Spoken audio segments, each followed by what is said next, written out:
This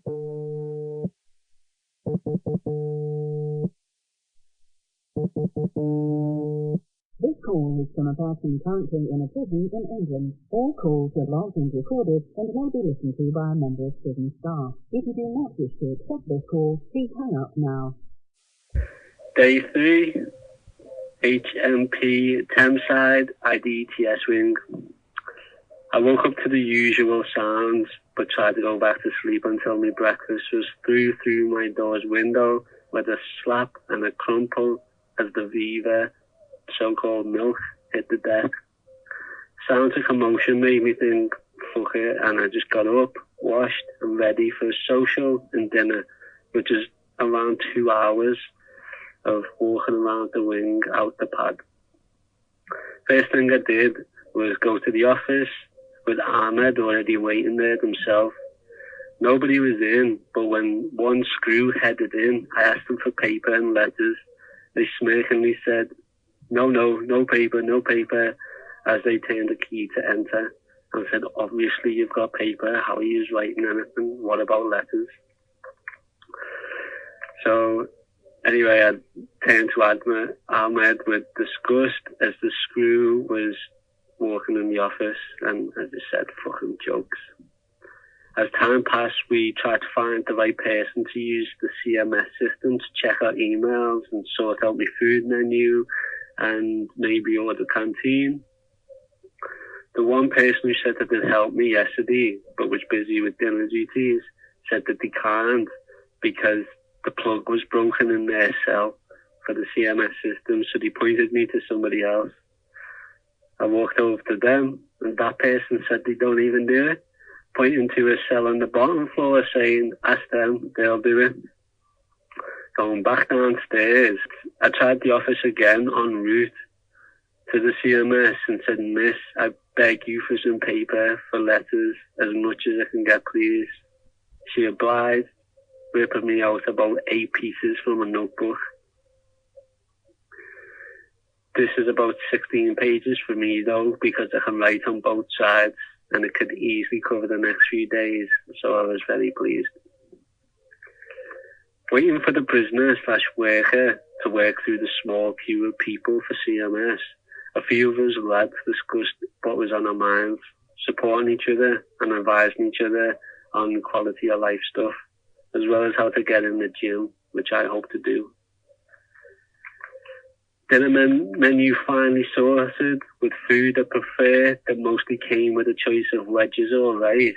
I opted for the wedges, which are undoubtedly soggy and dry somehow, but more appetizing than the rice, which can often be burnt and solid,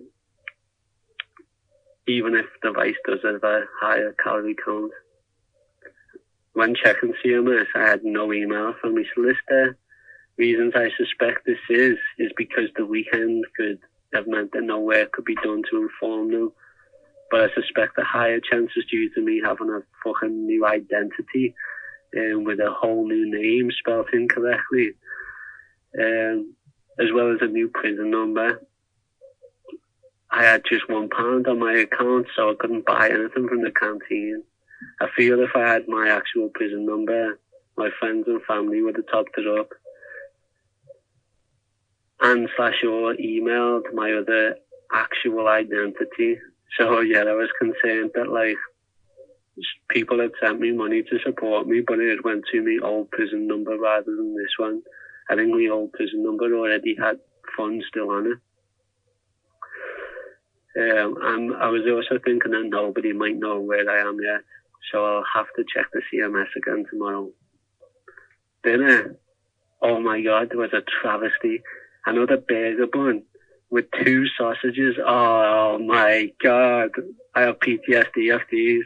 And 2 sausages of shredded veg that actually look like a fresh herbivore's vomit. The lukewarm pieces of crap were placed onto my, for some reason, very chilled burger bun, and I was very ungrateful. Still hungry an hour and a half, first 2 hours later. Thank God I got my food menu sorted today. So yeah, the default in prison, if you don't choose your menu, you just get default food options, and obviously these are the worst options and options that nobody would choose if they actually had a choice. And I think that these veg sausages, look, I mean, you're probably thinking like corn sausages, and you're thinking it's not that bad. No. It's nothing like that. It's literally like shredded veg. It's so dry, just somehow stuck together to form this shape. And I think that they come up again in the future, but no spoilers. Back in my pad, an hour later, people on a list for football were let out of their pad. They've all been on the wing, not even playing football ever since. They just signed up literally just to get out the pad and walk around the wing. But 3 people have been at my pad window begging for the hit of me vape. I'm trying to chill in me pad and people are coming up like, can I ever go your vape? And they're all sweaty looking. One even offered me their food, like their tea, later for a few hits of a vape. I was thinking, how the fuck can they swap their main hot meal for a few puffs of a mostly depleted vape? Caps are currency here. Right outside, the lumpen proletariat have their own economy outside the capitalist economy that encourages exploitation and petty criminalization. They're all still on the wing, shouting about as I write this. Everybody's shouting each other to get in their pads so that the canteen can be given out. So, just terminology, canteen in prison is like where you can order something off the CMS system, the kiosk, and then it's just like ordering from like your local news agents, anything you'll find in your local news agents, which is like a corner shop for like Americans. Like you can just order in prison and it comes in the form of a canteen in a bag to be given to you in your cell. So everybody's shouting each other in the pads to hurry up and get back in their cell so that the canteens will be given out. I'm owed a cap by my neighbour from the first day that I come in. So we'll see if they pull through or cause an antagonistic relationship by not giving me a cap that they owe back. So I'm hearing, fuck off. Fuck exercise. Everybody fucking lock up. That's my London accent. The prisoners shout, impatient as others delay their canteen arrival. The testosterone has never been so loud, nor has anybody been so keen for each other to get banged up. I'm starving.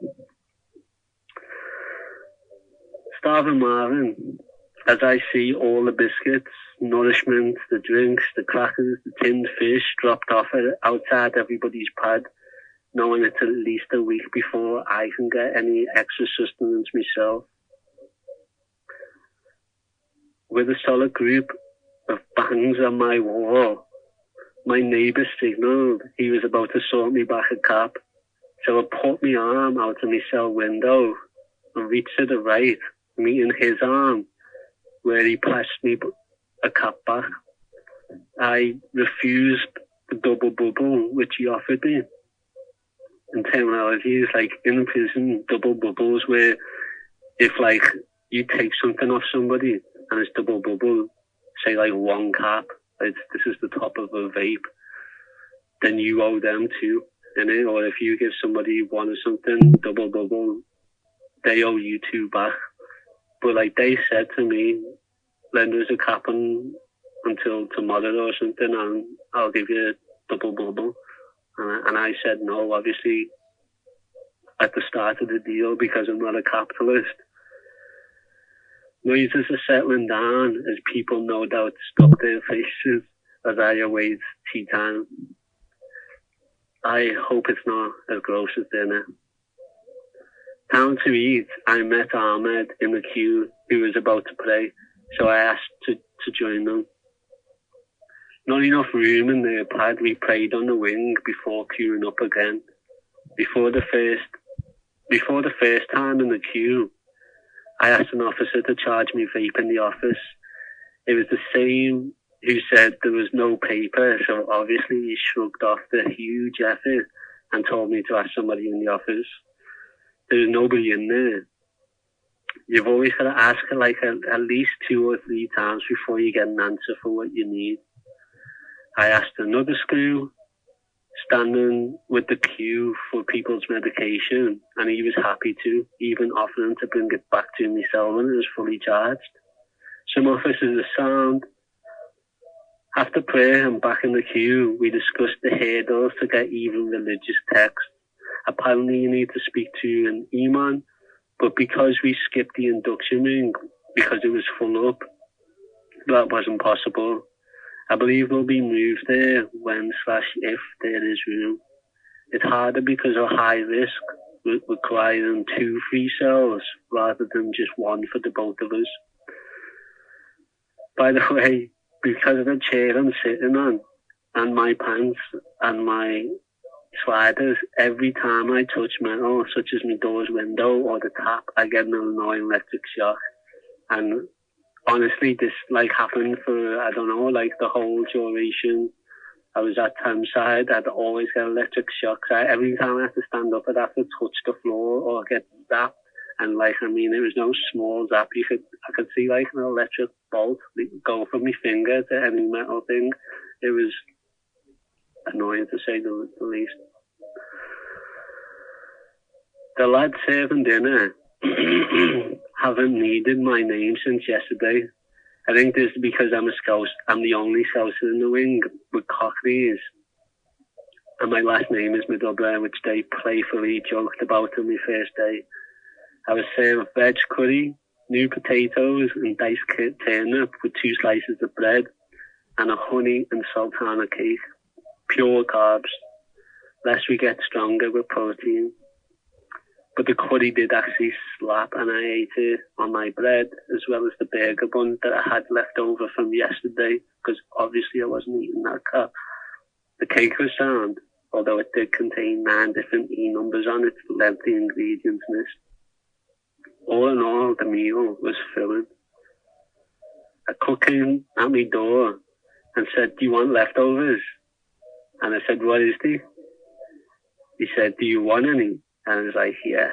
So I stood up, got my bowl, passed it out my window, and the bowl was filled with the same curry, but this time with rice.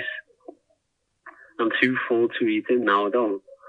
So going back to my cell, I was pestered by there's no paper screw to get back into my cell. I told him I will, I just need my vape from the office first. He was irritated. "Put your food in your cell." Oh, look, so I've made a mistake in this. So I never passed me bowl out the window. I was just, this must have just been when I was walking back to my cell. They've asked if I want leftovers, because you could eat on the wing. You just literally just sit down outside your cell and eat on the wing. So then the cook said, "Do you want leftovers?" So yeah, going back to this, and officers told me to get back into my cell. And I was like, "Nah, I need my vape. Obviously, it's charging." And I wasn't about to get banged up without my vape. So I got it. That same screw locked the wrong person in a cell. Like, I saw them literally just lock somebody in the wrong cell. While locking a cleaner out of their cell, he said, "How am I meant to do my job now? Let him out and let me in." So this is like overkeen. Some screws just love to just do too much, and it's like to their own detriment. They're just that keen on banging people up. They obviously locked the wrong people in and the wrong people out. So anyway, the doctor came to my door and said, "Middleborough." "Yeah." He said, "I need to test you with a pick. And this is like a needle to make you bleed, to test if you've got HIV, hepatitis, and something else that I forgot." Oh, I hate it. I flinched because it does actually hurt. I was negative for everything, obviously, but I noted that it's a bit late to be doing this now on day 3, because it could have infected people already. This was supposed to be done at the initial processing, but apparently the kits didn't arrive until tomorrow. Back in my pad for the night, nothing else to do but have a shower, brush my teeth, and see what tomorrow brings. I woke up with a nightmare. It was a malgorithm. Was that a word? Amalgamation of things that I spoke about the day before. After waking up in sweat, I flipped the duvet to let one side dry as the other killed me. There was no chance for the bed sheet because the mattress below is covered in plastic, which is why it smells of old dry sweat. I was thinking over my dream while trying not to. As I became more and more confused as to why I didn't snap out of it because of so many inconsistencies, changes of location, venue, etc. But that's how nightmares go. Despite it being, I'd have to guess, around 3 to 4 a.m., I could hear commotion in the distance of the other wings. Yeah, so I was completely... Obviously, I had no telly or I had no sense of time as well. I was literally just me and my vape and my pen and paper and the sounds of the wing.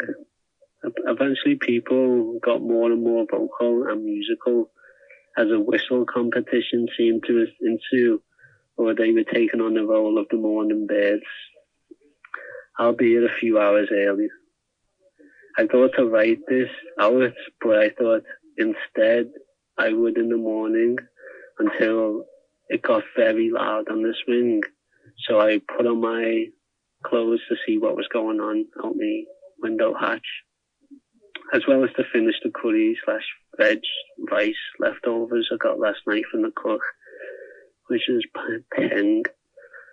Opening the window hatch, nearly everybody I could see had their faces out of theirs, shouting to each other while prisoners were either leaving the wing/prison or coming in, carrying clear bags, just like mine on my first day.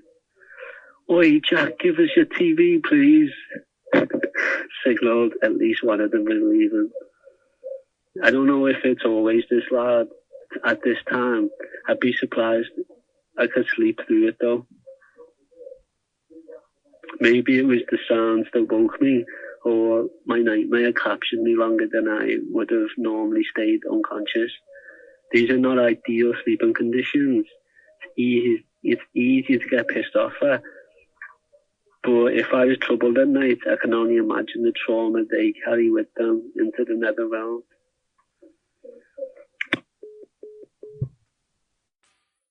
Thank you for tuning in to Diary of a Political Prisoner. What was a short list for you was a period of time in prison for me. So please make sure that you subscribe on whatever podcast player you're listening on to be notified of future episodes. Each episode was recorded in a prison cell as I'm held on remand for allegedly being involved in a Palestine action to disrupt and destroy weapons in a genocidal Israeli arms factory under Section 5 of the Terrorism Act. My diary is a podcast only to give you something in the hope that you can give help and support to my mum and son, which I can't do by any other means from prison. In supporting them, for £5 a month, you can get a week's worth of episodes in advance every Monday. For £10 a month, you'll get the week's worth of episodes, plus I'll respond to any question you have in a monthly question and answer episode on my Patreon. That's patreon.com/politicalprisonerpod. For £25 a month, our humanitarian aid tier, you get all of the above while knowing my little boy is supported and happy. One-time donations can be made by emailing or messaging my producer on social media. Media/collaboration inquiries are on the same line, the senders and inbox. If you can't support me family in my absence, please follow the podcast on Instagram if you're going to be listening. Please follow on Twitter, all of our socials. Our handle is Diary, Poll, Prisoner. Please share them and this podcast with your friends. It's free to do and it helps this project grow. You can also send me your prisoner email or letters, drawings, anything like that. Links to everything mentioned can be found in the podcast description below. Thank you, love and solidarity.